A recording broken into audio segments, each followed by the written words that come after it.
What up YouTube, this is your president, the presidential tourist, back with another video. I'm in Kissimmee, Florida, as you can see, Pioneer Village of Shingle Creek. It's one of those historical village museums where they bring a whole bunch of old buildings together and to give you an idea of how the old way of life was. So the entrance is over there. I believe it's $8 per person. They're open every day from 10 to 4. And I'll make sure I put their website and everything below. But let's get on in. I'm pretty excited. I love these museums. It's been a while. Just a quick little look so far. I think that's the building we go in to pay, but I'm not sure until I get over there. I see people already walking around. Definitely a lot of ground to cover. I don't think all of this is, there's a fee to go in all of this, because I've seen someone just going there with a bike. So I think it all depends if we want to go over there, but I'm not sure.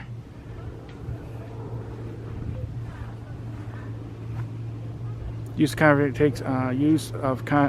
conservation lands take upon themselves the risk inherent in using undeveloped natural properties and resulting in proximate events and conditions, blah blah blah. You know the usual stuff. Guess they don't want you to be flying a drone here.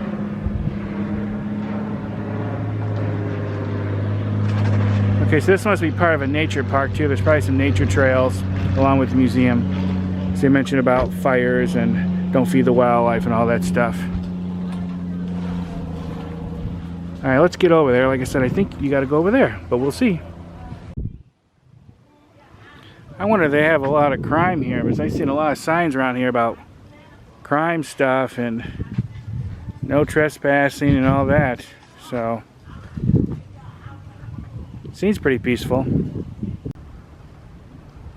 Okay, so I was right. This is the building you go in to pay. Someone just came out and told us.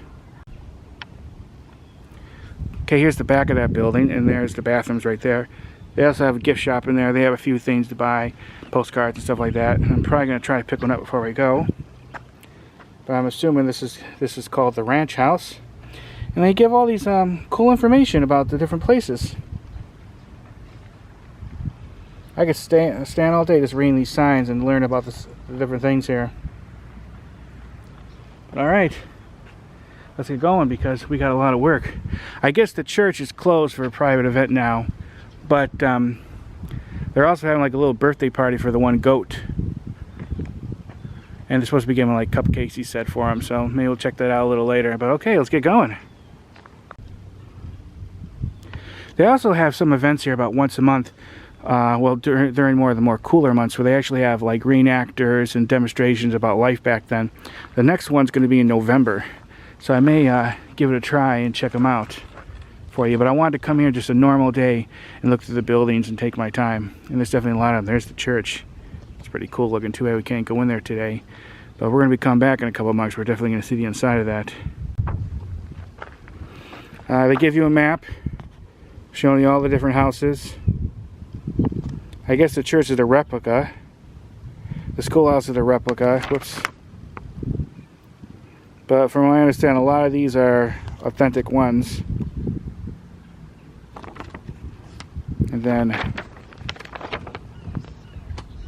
oh, okay, one side is Spanish and the other side is in English. And here's the address if you're interested. I'll put their website below. Okay. Alright, cool. Here's the first place we're going to check out. The general store. And you can tell that there's some interesting things to look at. And then, like usual, they have a good information sign telling you all about this.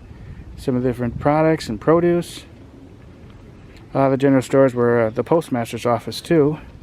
And they have these things here that you can scan, probably to get more information.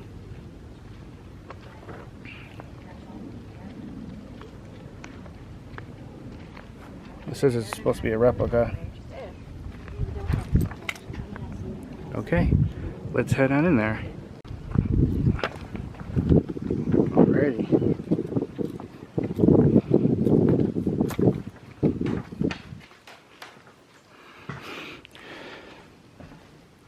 Wow, look at this. Look at that old-timey floor.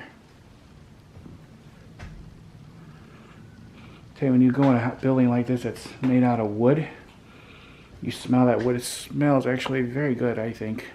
And there's what the old post office would have looked like. Of course, they have a lot of stuff you would buy, lanterns and things. Oops.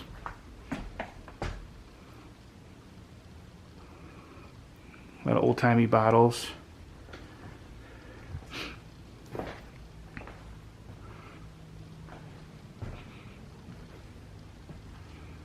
Wow, look at that. That is cool. I think this is probably an original too. Think of all the history this has seen. How many people got their mail out of here? Who were they? What was their stories? I think we'll never know. Looks like it had like a combination lock or something. But you turn this to a certain letter or something and turn the other one. That's how you open it. Made by the Postal Manufacturing Company of Maryland. These original mailboxes served the Narcosi community from the 1880s to the 1940s. A little want picture. That was cool. He probably slipped in the mail in here, I bet. Yep. That's awesome. Okay. Let's get going on to the next one, because there's a lot to look at. Well, the one man said I can go in, so into the church, so let's check it out quickly.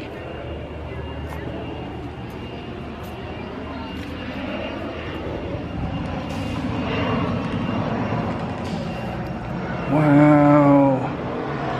Yeah, it'd only be a second. Okay, make sure you take off your shoes when you touch the light. Well, I don't even have to go that far. Okay. This is fine. Wow. So is there going to be a wedding here? Yeah, today. What time? At 3. Okay, I definitely want to be gone. This is cool. It's beautiful. Yes, it is. Wow.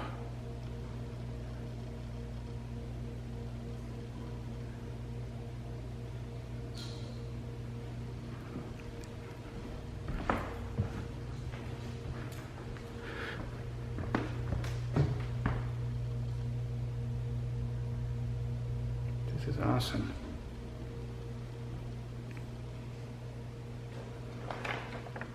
It's probably opening. And then, yeah.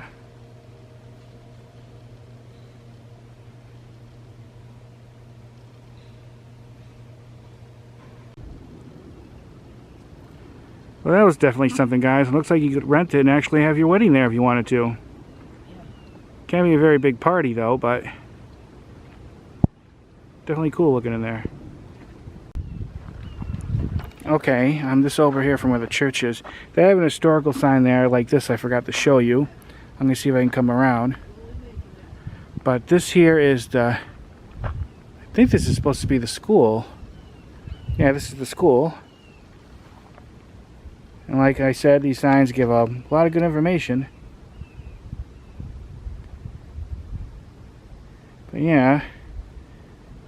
Sorry, I was just starting to read this. I got to remember how to do that and keep it waiting for you guys. But let's head on in.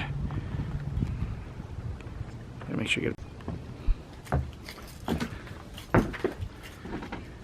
Okay. Alright. Here's the school. Ooh, there's a frog in here. You should get out of here, big guy. Oh, he's dead. Must have got stuck in here. Definitely not a very good environment for him. Very toasty in here. Look, they have pictures of Lincoln and Washington over there. This is how kids used to go to school at. Interesting story. Where I grew up, they had a place like this museum. They had a one-room schoolhouse. And my, I think it was 4th grade, I actually spent a whole day there going through school like they did back in the day. I remember it being very fun. Bet you this is probably a little storeroom or something.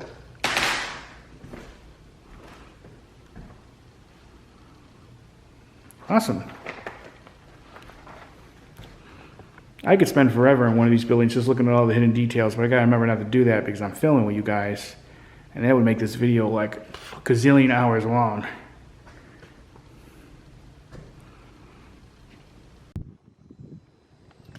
Here's the bell. No, wait a minute. You can sort of ring it. Basically call all the school kids, to school, basically. That's awesome.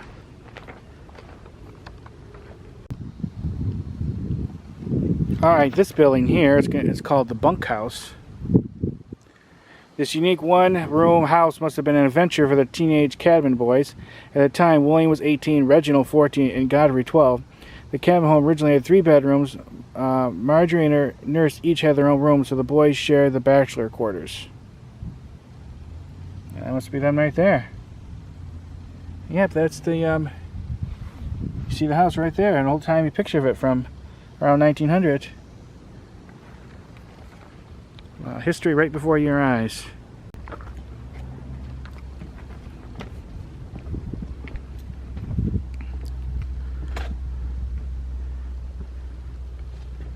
Wow, look at this. Imagine all the history this little building's seen. And the people who originally built it, how they're long gone. Wow. This is so cool.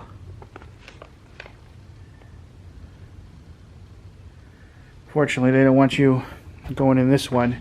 But that's okay, you can see a pretty good amount from the door.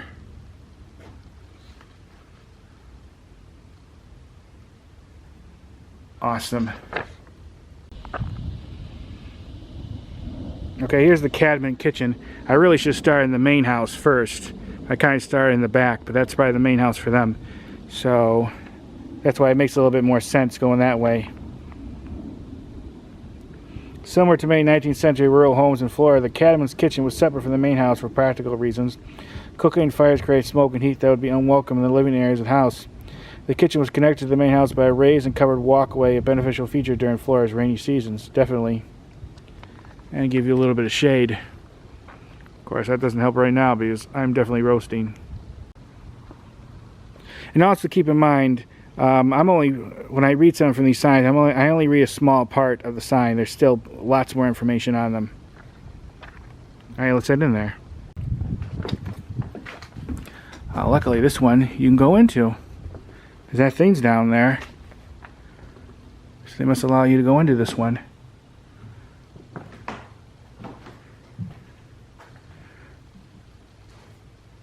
Wow, this is cool. I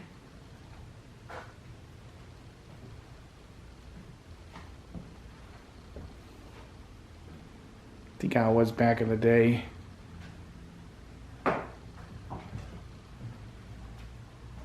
Wow. Imagine cooking on that thing. If you're used to using modern appliances, you'd probably have a hard time figuring out how to get that thing going. A lot of cool accessories and stuff to look at.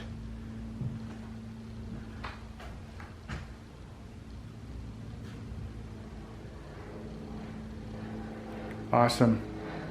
This is really cool.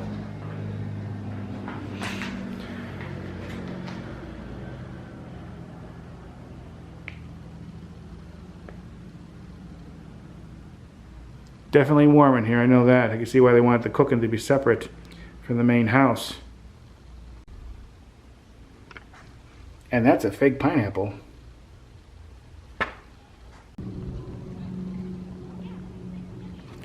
Alright, here it is. This is the main house for the Cadmans, where they lived. Let's get some good information, like usual. In 1888, Lieutenant Colonel William Edwin Cadman of Yorkshire, England, came to Narcotia to investigate potential investment property, including a home in Citrus Grove. Several members of the family joined him, including his wife, Jane. Upon their arrival, Jane was shocked to see Seminoles at the dock and nearly sent the family straight back to England. Despite her initial hesitation, the family ultimately settled in Narcosi. The colonel's family quickly became part of the local community, many of whom were also English.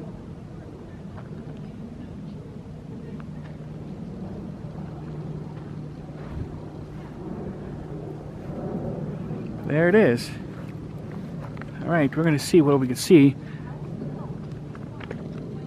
Part of it is, I don't think we can get in every room because from what I see from over here, it looks like some of it's blocked, but we'll check out what we can. Alright, let's head in. Oh, it looks like we see a pretty good amount. I just think they sat right here in this porch. Wow.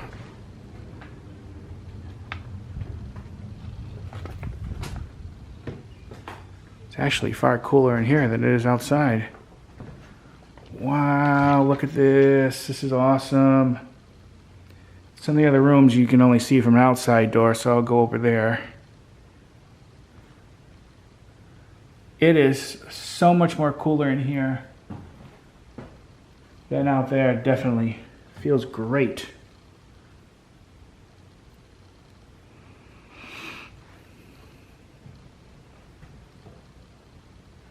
Cool. I think they were here. Wow. Think about 100 years or so. It seems like a really long time, but in the grand scheme of things, it's really not. You wonder what kind of people they were. This is cool. Okay, let's see if we can see what the rest of the house. There's the kitchen, which I showed you earlier.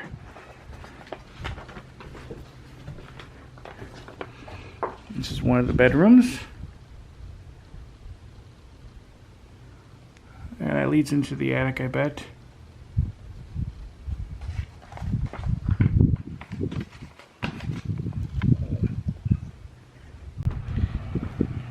See, in the other room, looks like this is, you come into the back porch. And it looks like this is another bedroom.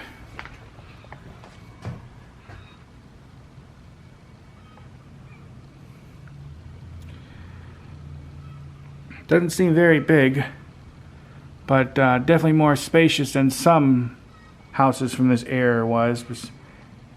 They were wealthy, they had the money. Some just had like one room.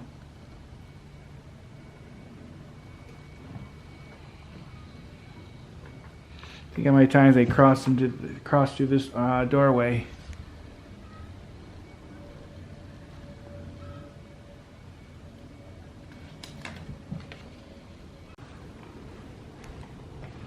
I startled a rabbit. I don't know how well you're going to be able to see him. He just jumped under there, but I see him.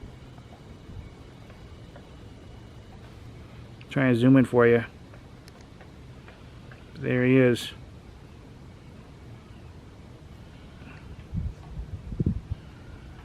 He was behind this water pump, which I came down to see if it actually works. I'm going to assume not, but we'll see. Normally these things are just like a replica, but if this is where the original place was, which I'm not sure, because a lot of times they move these buildings, they definitely had one of these back in the day from a well.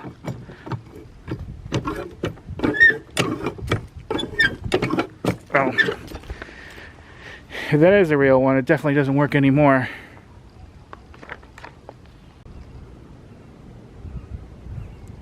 And here's another view of the house, along with the kitchen. And just around there, the little extra house where the boys stayed at.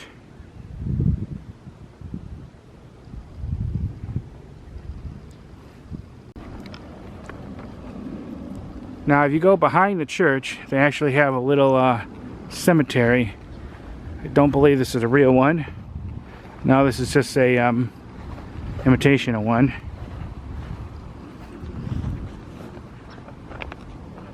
This gives you an idea on what they looked like. Really not hugely different from a cemetery from today.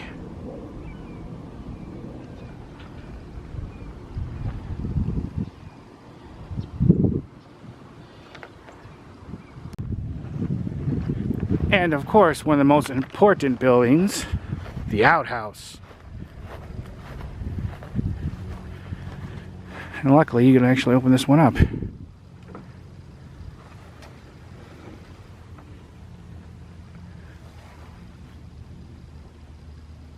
Not sure if this is like an authentic one or an imitation one, but there's no holes there.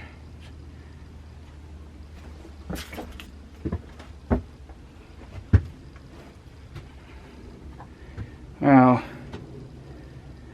definitely wouldn't be the most, I don't know, I would say the most comfortable place I have to take a dump in. And they have two of them, which means a couple people at a time would go in here sometimes. Okay. Okay, the next building we're going to check out here is the Radcliffe Cabin Bros Packing House. When Lieutenant Colonel William Cabin purchased Orange Grove in our coast in 1888, he was retired and busy with many interests. The grove was like an investment in his future son's future, and he handled much of the work along with paid seasonal laborers. Citrus trees were 8 years old and bearing fruit. Colonel's sons established the Radcliffe Cabin Bros Company. A couple years later, when the house was undergoing renovations, this packing house was constructed, possibly salvaged from another structure on their property. Alright, cool. Let's get in there and check it out. Most of these buildings are generally wheelchair accessible. They do have a ramp. Just in case that's an issue with you.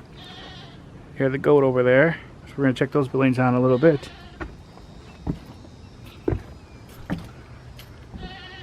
Cool. You can actually fully walk around in here.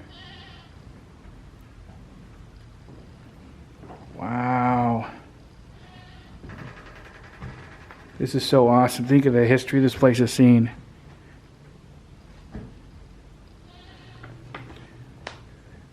I think it wasn't that many decades ago they were in here working. This is cool. I know I say cool a lot and awesome and all that, but can't help it. This is cool. History is cool.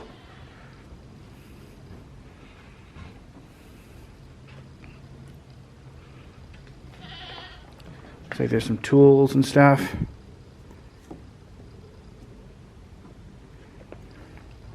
Oh, whoops.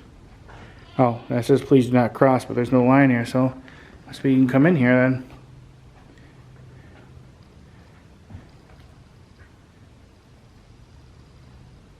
Wow.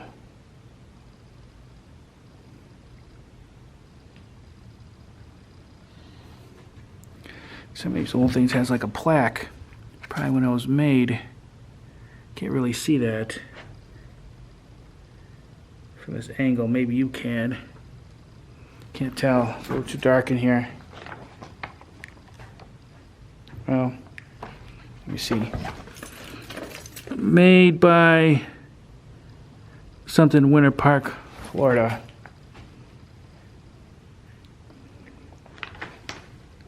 Okay. This is cool. I like this.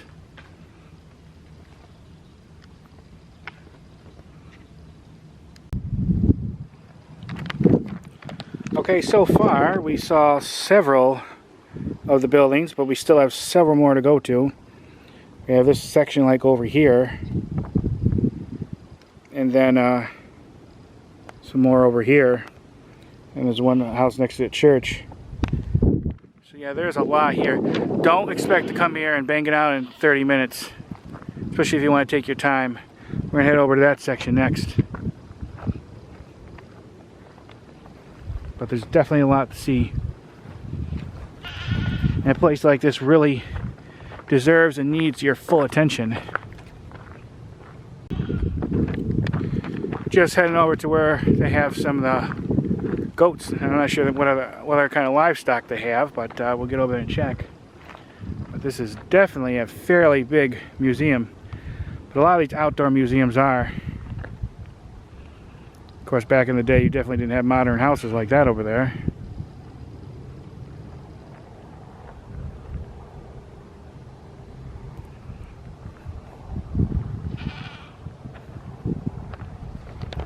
Okay, let's get over there.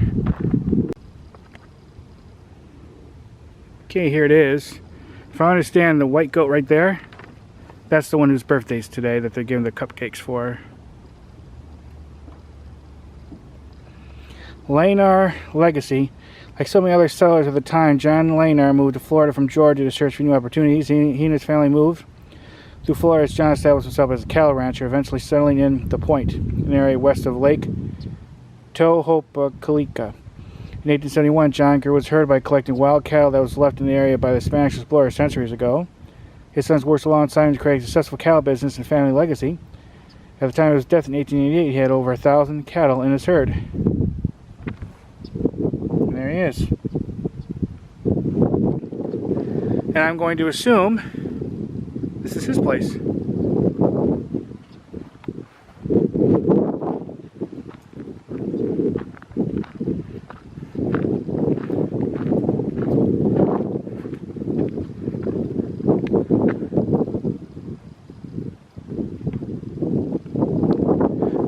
I'm going to go in. I don't see anything that says you can't, because it's not locked. Hopefully it's okay. Probably just got to be careful with the goat. I don't want to let the goat out.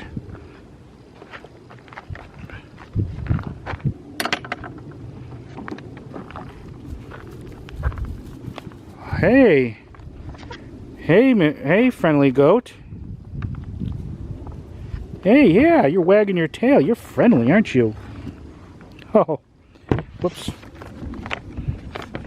Yeah, you're super friendly.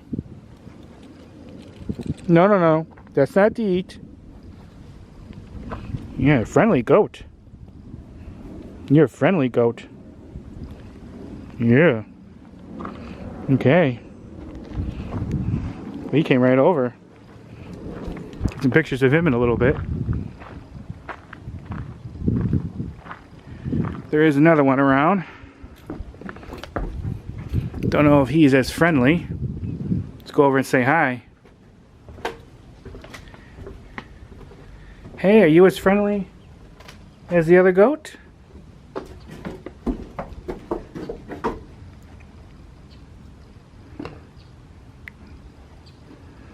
Yeah, you're cute.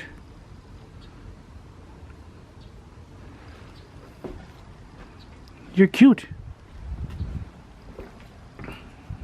Okay, they're both pretty friendly.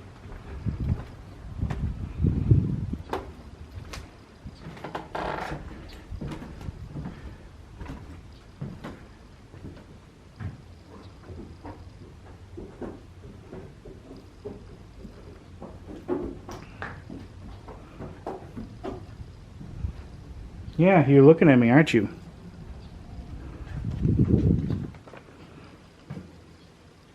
Oh, so you can go in there from over here. And one room's open. Oh, no, you can't.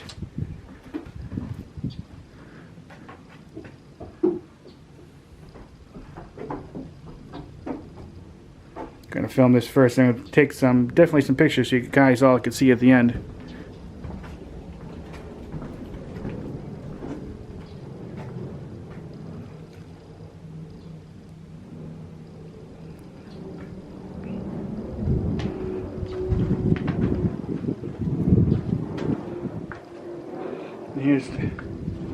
Here's the kitchen one. This one's not detached this time. Surprisingly, it's fairly cool with the breeze. This is definitely funneling the breeze through here. I think if I remember correctly, it's like a butter churn. Hey.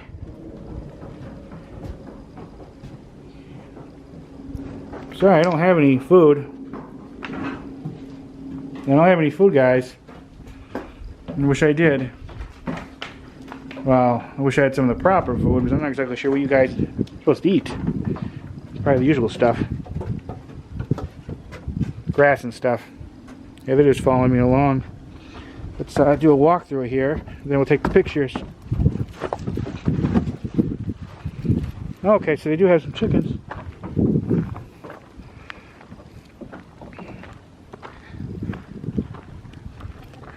Okay. A little weird having goats following me around, but that's okay. Hey, chickens!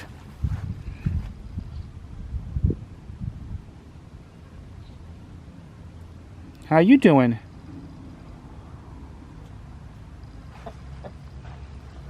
Okay.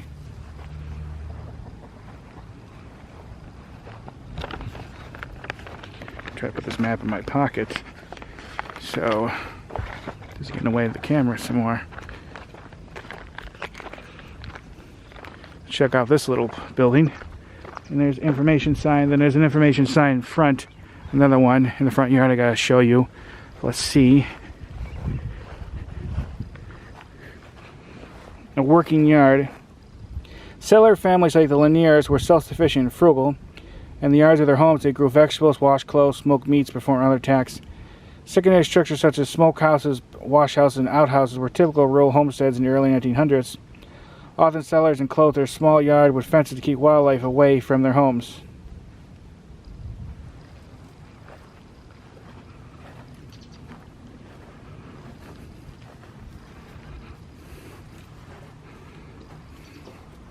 That's what you put a soap on. This is probably where they maybe clean themselves.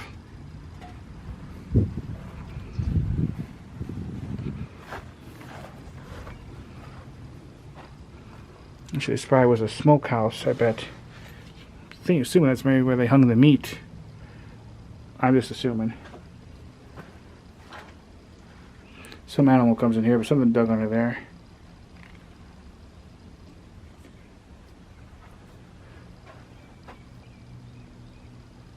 I wonder if this is an authentic one or a recreation. Because look at that. There's a little sticker thing on it, of course. It could be original and they just replaced wood over time, which is going to rot and fall apart, as you could tell. This is cool.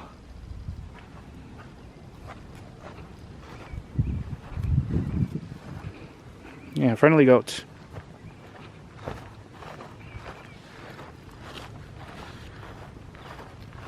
Let's see if this one works.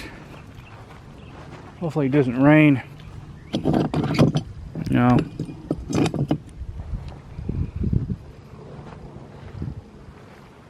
That's where you get another look at the kitchen from that doorway.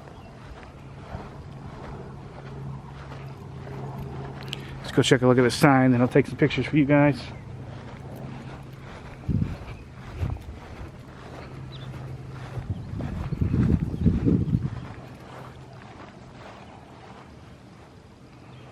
Okay, this gives more information about him. Born 1873, Raymond Lanier lived in a time of rapid change. This son of a cracker, cowman, and diverse jobs that reflected the new opportunities in Osceola County as a young man who was a cattleman. In the 1880s, Raymond was employed in the dredge boat Kissimmee, which was used to create canals that drained the swamplands. By 1889, he owned a large, productive farm, and in 1922 he became a county commissioner. At that point, Raymond married 16-year-old Jessie Lee Bowden. They settled into this home and raised 3 children, Hilda, Ross, and Doyle.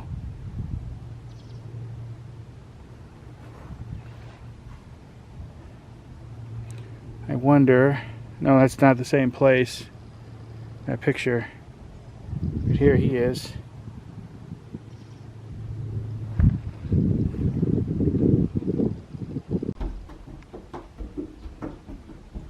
They're just following me all over. And boy, they're noisy, especially when I have the camera off.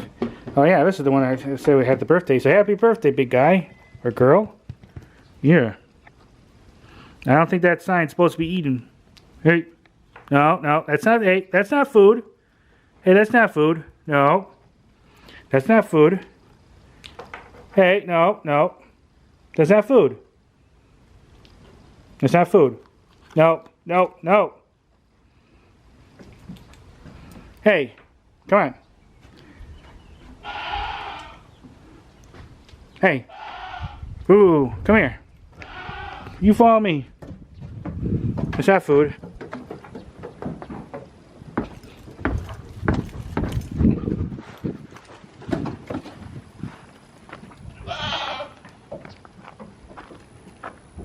Hey. Alright, I'm going, but one more pet for the road. Yeah. Pretty goats. Yeah, you're pretty. Say goodbye to the other one. Yeah, they're always doing that. Probably know where the other one is. Say goodbye to the other one. Okay, this must be the boy. Come here.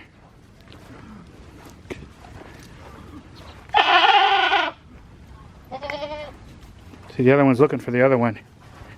Doesn't realize she's right behind me, or he's right behind me. Right there? Okay.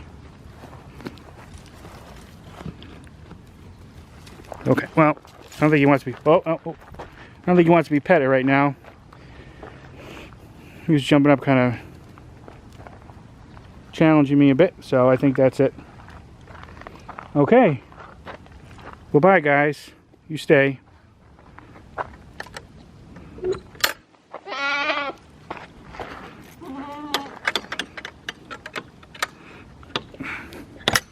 There.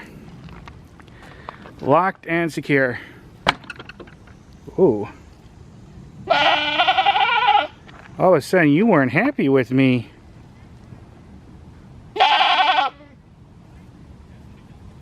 Okay. Let's head on to the next thing. Oh, he's banging his head against that. He wants out. Okay. Well, the next one's right here. And this is called the Cattleman's Barn. Let's go check it out. Okay, let's check this out.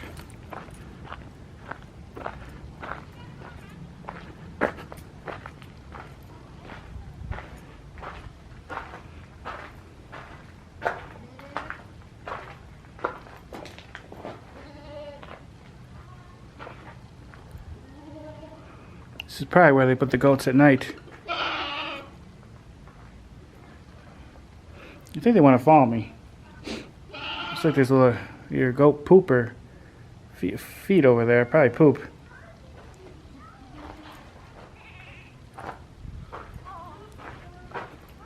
It's basically the goat home, I guess you could say.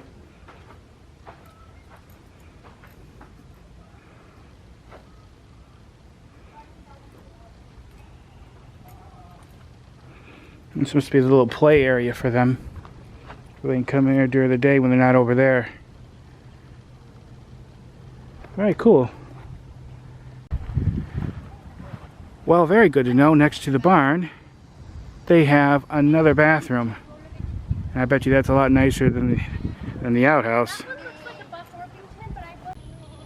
Home sweet home. Pioneers grew and produced sugar cane. Used as a sweetener for cooking and baking. The sugar cane grew in small cane batches alongside other crops. This perennial plant was harvested once a year in the fall and often processed in community get-togethers during which the cane was made into sugar, syrup, and molasses. Just one of those things where basically the horse would go in circles and probably would grind it up, I bet, or something like that.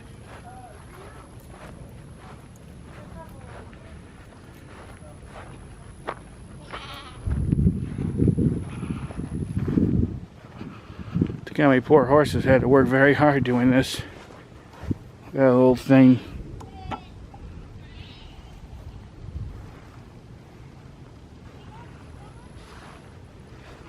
Okay.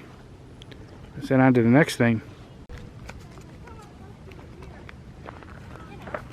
Okay. See exactly if this is on the map.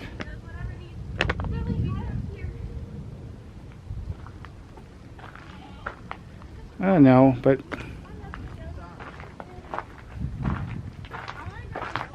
that's one of those big things that they do like popcorn in.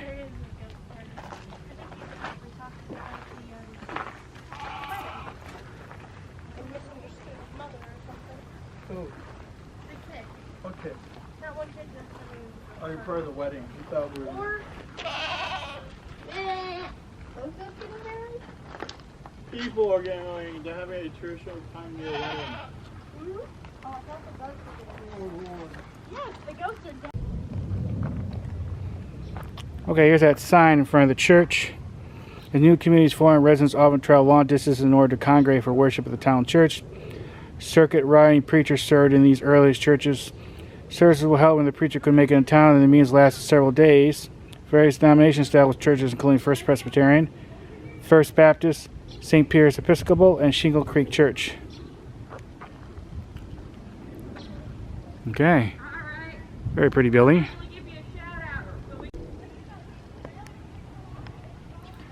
Alright, this is going to be awesome. This is like the train station. We have a little bit of train tracks over there. The village depot. Prior to the late 1880s, travel was complete primarily by foot, horse, or wagon. After the expansion of the railroad runs to Florida, convenient transportation became affordable to more of the population. It was still slow, but railroad improved access to larger towns while spurring growth near the stations. Okay, this is cool. I always love train and railroad stuff.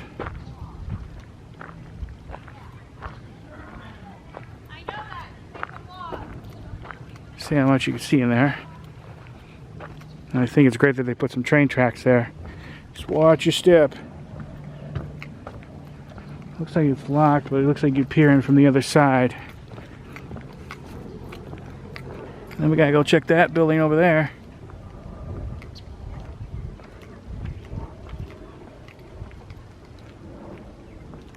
Wait a minute, we get a quick picture again.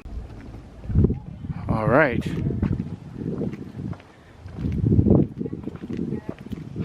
Yeah, they're gonna be having the wedding here, so I'll be quick. Oh, this is awesome.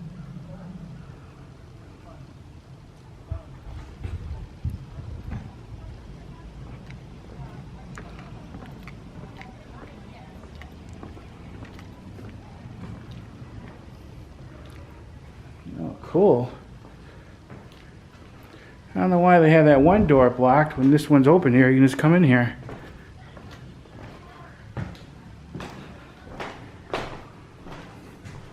Spectators bench for the third floor courtroom at Osceola County Courthouse, built in 1890.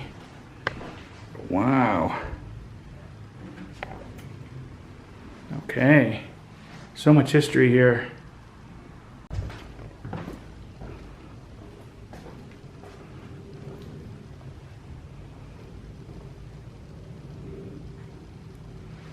That is awesome.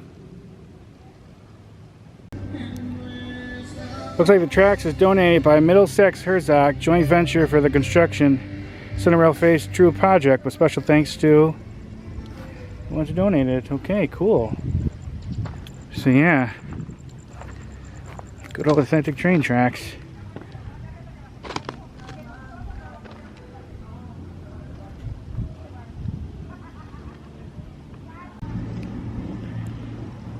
Here's the water tower. Water, a daily necessity for life, is seasonally limited in areas of Osceola County. Pioneers built water towers to store collected rainwater and pump water from rivers, lakes, and streams. Some settlers used cisterns to store water, while others had access to artisan well water. Pretty cool. That's right next to the train station. Let's go railroad traveling.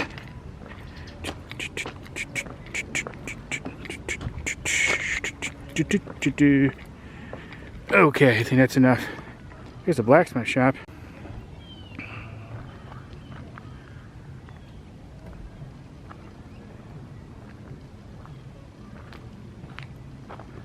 Alright, cool.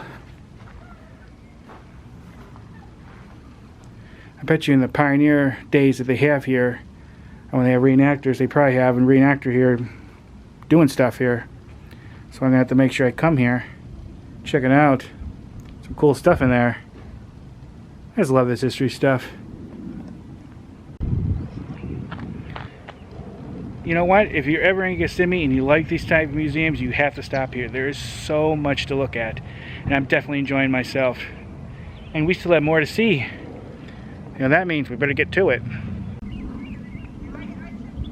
These are one of those signs. Sawmills build communities. At the conclusion of the Civil War, an influx of pioneers moved to the wild Central Florida to farm and raise cattle. Kissimmee City began as a trading post, and Shingle's location in the area of post office and Shingle Mill. The early settlers sawed all the wood needed for their homes and other farming structures by hand. Over there, it's like a screened-in place. I bet you that's where they're going to have the reception for the wedding that they're having here.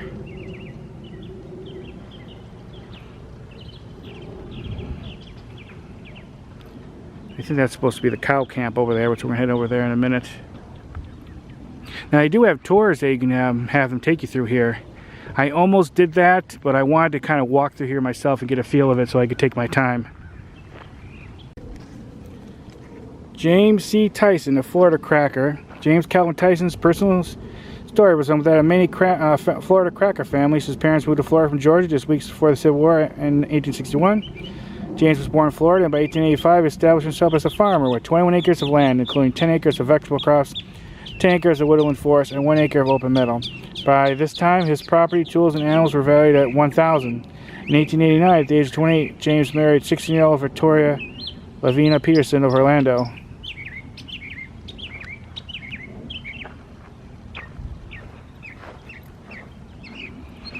Let's take a look inside here.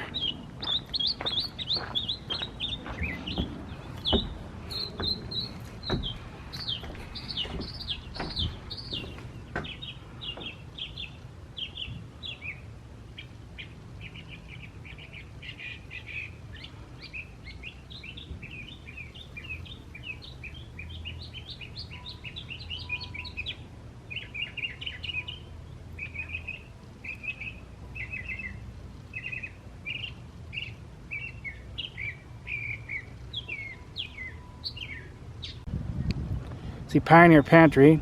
Victoria Tyson was a young woman when she and James built their home, but years later the family grew to include 11 children. Each morning she prepared the day's meals, which included food familiar to Southern crackers. The family's income was modest, so she canned and preserved fruits and vegetables from their garden. Occasionally, Victoria purchased staples like barrels of flour or sacks of coffee from the general store. It looks like, just like a lot of them, their kitchen was separate from the house. They ate what they can grow, hunt, and catch. Include seasonal vegetables such as greens, collards, terms, and wild plants such as pokeweed, cabbage, palm heart, and wild onions. Meat was often pork, turkey, venison, and occasionally rabbit, squirrel, or possum. And it was similar to the southern cooking today. All depended on the growing season. Corn was a staple. And was used to make grits, hominy, cornbread, corn pone, and hoe cake.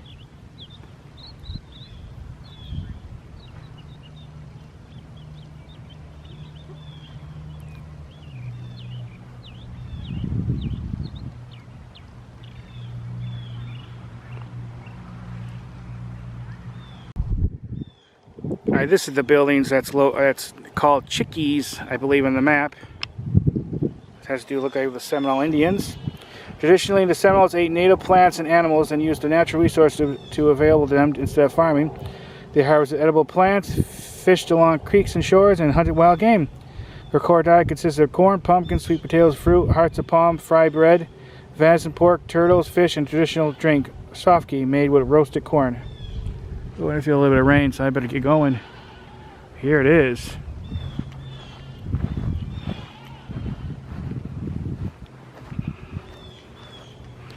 Feel a little bit of sprinkling. I'm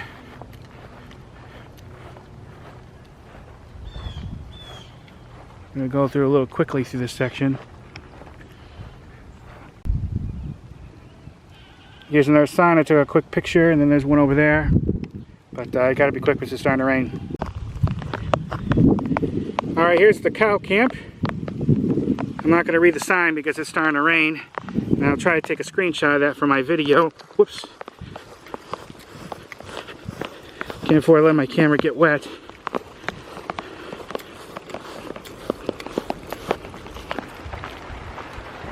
Seems to be pretty dry under here.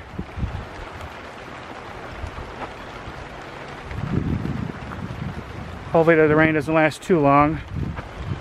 But I think this is mostly the last thing I have to look at.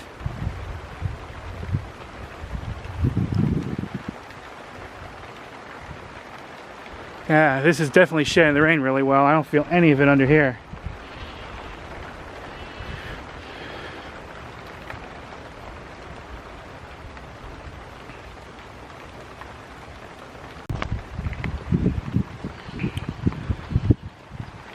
Okay, here is the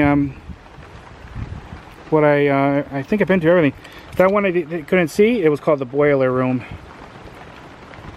But I think we've been to everything on this map. There's some more buildings over there, but I'm not sure that's technically part of it. Yeah. Okay.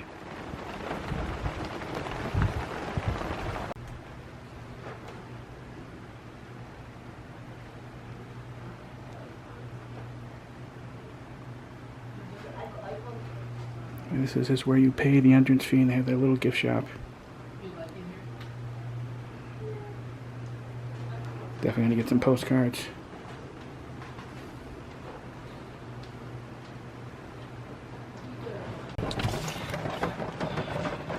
Well, I got everything that was on the map. I had to rush quickly. The very last thing, the cow camp. There's some buildings over there. It has some signs for it. They're not on the map, so I wonder if they're just additional ones that you could look at. I mean, I don't know. Unfortunately, I'm not able to do it because, as you can tell, it is raining and I am soaked. Well, we did get every building on the map, I believe. Yeah, let me show you the side, the English side. But yeah, pretty darn cool. And everyone there that worked there that I talked to was pretty nice. I want to come back during the Pioneer Days, film that event, and try to get show you around those buildings a little bit over there, whatever I could show you. But yeah, I had a fun time. I'm definitely happy I came. Alright, any comments or questions, let me know. And again, when you want to pay the admission price, you go into this building, that's where you pay it. Which is right there, and that's where the gift shop is. Alright, thanks for watching, bye.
Oh, say, can you see by the dawn's early light what so proud